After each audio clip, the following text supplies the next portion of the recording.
வணக்கம், நான் தான் உங்கள் இளத்துப்பன். இன்றைக்கு என்ன பார்க்க போகிறோம்னா பைத்தம்பலகாரம். வாங்க வீடியோக்கு போகலாம்.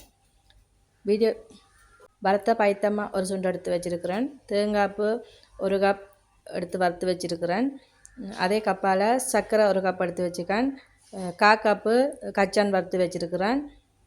வாசனைக்கும் காரத்துக்கும் மிளகும் நச்சீரகம் ஏலக்காயும் எடுத்து வச்சுருக்கிறேன். சரி வாங்க இதை எப்படி குழைக்கிறேன்னு பார்ப்போம்.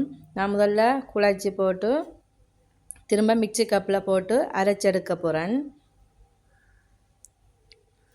இப்போ அதை அரைச்சி எடுத்துகிட்டு பிடிச்சி காட்டுறேன் பாருங்கள். இப்போ எங்களுக்கு அது ஒரு சொரத்தன்மையாக இருக்குது, இறுக்கம் இல்லாமல் இருக்குது. அப்போ நாங்கள் ஒரு சொட்டு ஒரு இளஞ்சூட்டு தண்ணி போட்டு குழைப்போம். இப்போ பாருங்கள், இந்த கப்பால் நான் ஒரு சொட்டு தண்ணி தான் எடுக்கிறேன்.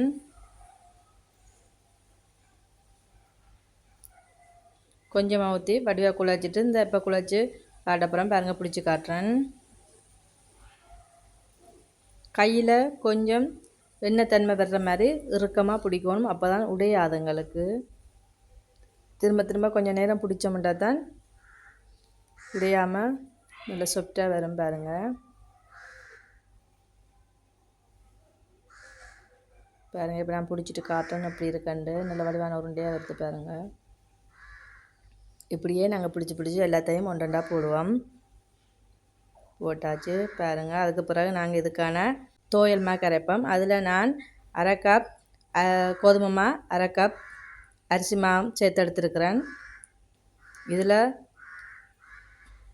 தேவையான அளவு தூளுப்பும் சொட்டு மஞ்சள் தூளும் போட்டிருக்கிறேன். இப்போ நாங்கள் இதை வடிவாக உருண்டையை போட்டு புரட்டி எடுப்போம்.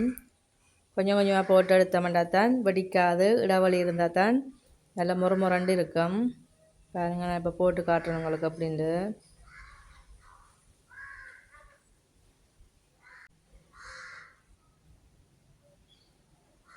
நல்லா கலர் மாறி முறமுறுப்பாக வரைக்க வைக்குங்க. இந்த பாருங்கள், இந்த பருவம் வரைக்க ரெக்க கணக்காக இருக்கும்.